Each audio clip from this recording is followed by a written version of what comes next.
antes de que usted naciera, Dios planeó este momento en su vida. No es un accidente que usted esté escuchando este audiolibro. Dios ansía que usted descubra la vida para la cual Él lo creó que viviera, aquí en la tierra y para siempre en la eternidad.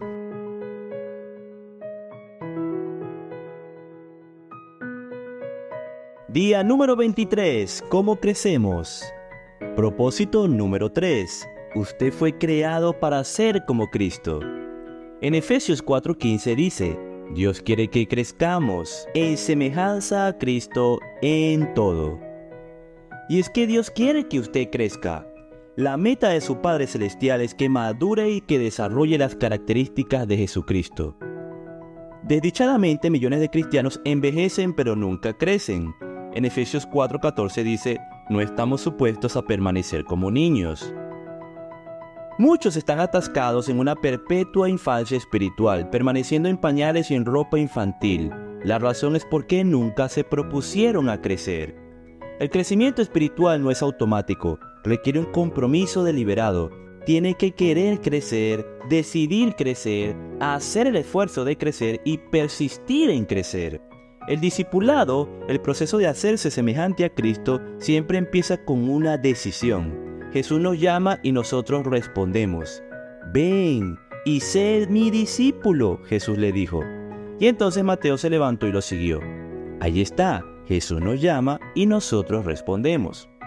Cuando los primeros discípulos decidieron seguir a Jesús, ellos no entendieron todas las implicaciones de su decisión. Simplemente respondieron a la invitación de Jesús. Eso es todo lo que necesita para comenzar. Decida hacerse un discípulo.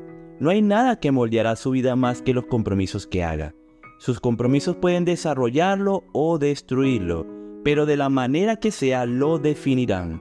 Dígame a qué está comprometido y le diré lo que será en 20 años. Nos convertimos en lo que nos comprometemos. Y aquí es cuando se llega a este punto de compromiso que a la mayoría de las personas se les pierde el propósito de Dios para sus vidas. Muchos tienen miedo de hacer cualquier tipo de compromiso y solo se van a la deriva en la vida. Otros se comprometen a medias a valores que se oponen al cristianismo, solo para acabar frustrados y en la mediocridad. Otros hacen un compromiso total a metas mundanas tales como hacerse ricos, famosos, y acaban desilusionados y amargados. Cada escogencia tiene consecuencias eternas y por tanto más vale que escojas sabiamente. Pedro advierte: ya que todo alrededor de nosotros se va a derretir, ¿qué vidas santas y piadosas deberíamos de estar viviendo? Usted tiene que ver el papel de Dios y su papel, el papel que tiene usted.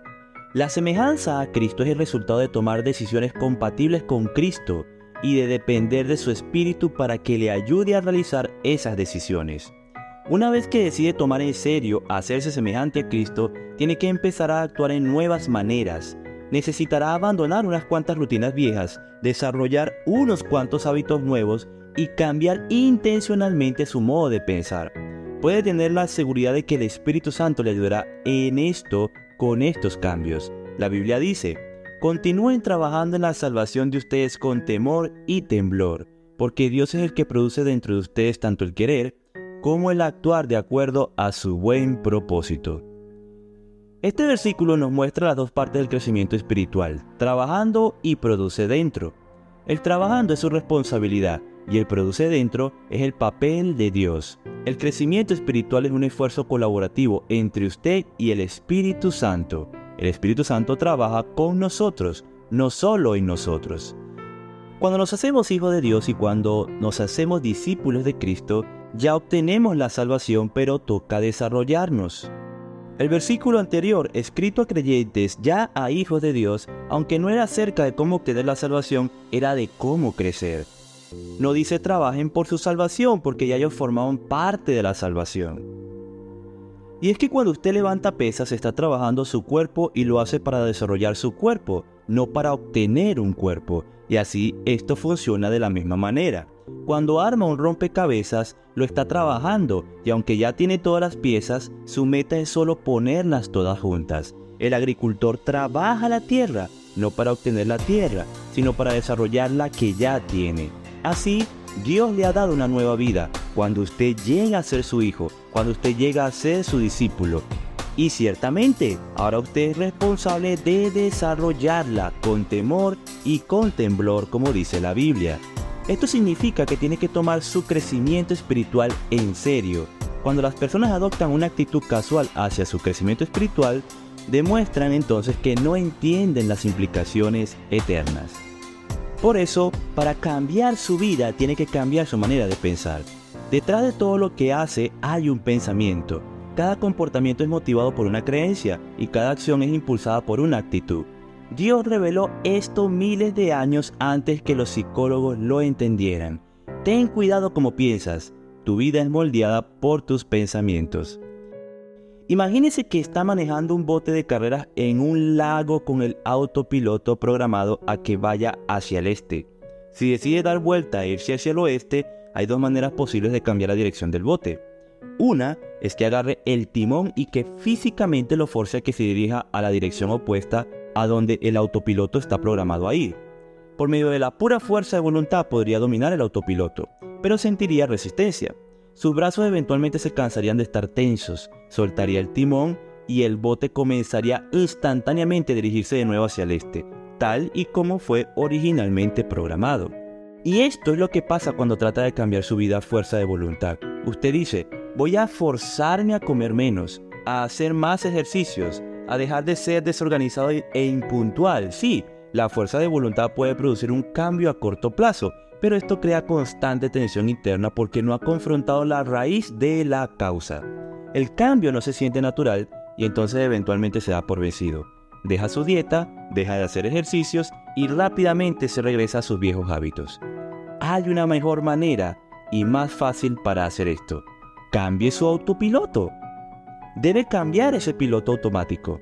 Cambie su autopiloto, su manera de pensar. La Biblia dice, dejen que Dios los transforme en una persona nueva, al cambiar la manera en que piensan. Su primer paso hacia el crecimiento personal es empezar a cambiar la manera en que piensa. El cambio siempre empieza primero en su mente. La manera en que piensa determina cómo se siente. Y cómo se siente influye la manera en que actúa. Pablo dijo, tiene que haber una renovación espiritual de los pensamientos y de las actitudes de ustedes. Para ser como Cristo tiene que desarrollar la mente de Cristo. El Nuevo Testamento llama a este cambio mental arrepentimiento, que en griego literalmente significa cambiar la mente. Usted se arrepiente cada vez que cambia su manera de pensar porque adopta la manera de pensar de Dios. Acerca de usted mismo, del pecado, de Dios, de otras personas, de la vida, de su futuro y de todo lo demás.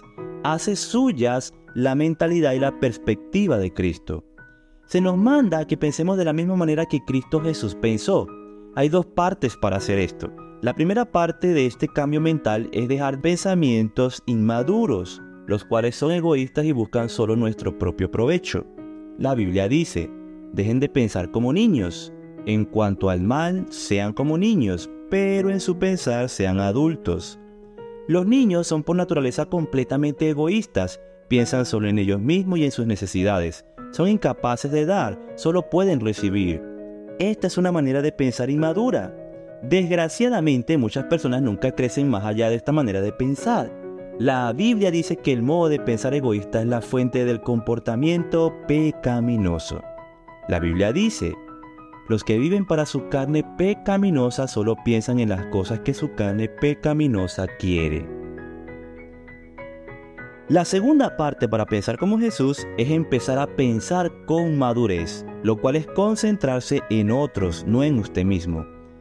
En su gran capítulo sobre el amor verdadero, Pablo concluyó que pensar en otros es la marca de la madurez.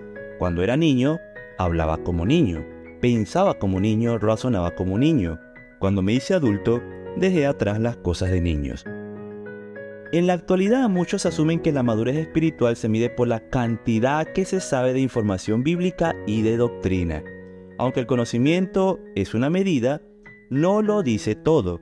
La vida cristiana es mucho más que credos y convicciones. Incluye la conducta y el carácter. Nuestros actos tienen que ser consistentes con nuestros credos y nuestras creencias tienen que ser respaldadas por un comportamiento semejante al de Cristo. El cristianismo no es una religión o una filosofía, sino una relación y un estilo de vida. El centro de este estilo de vida es pensar en otros, tal como Jesús lo hizo, en lugar de pensar solo en nosotros mismos. La Biblia dice: deberíamos de pensar en el bien de otros y tratar de ayudarles, haciendo lo que les complace. Incluso Cristo no trató de complacerse a sí mismo.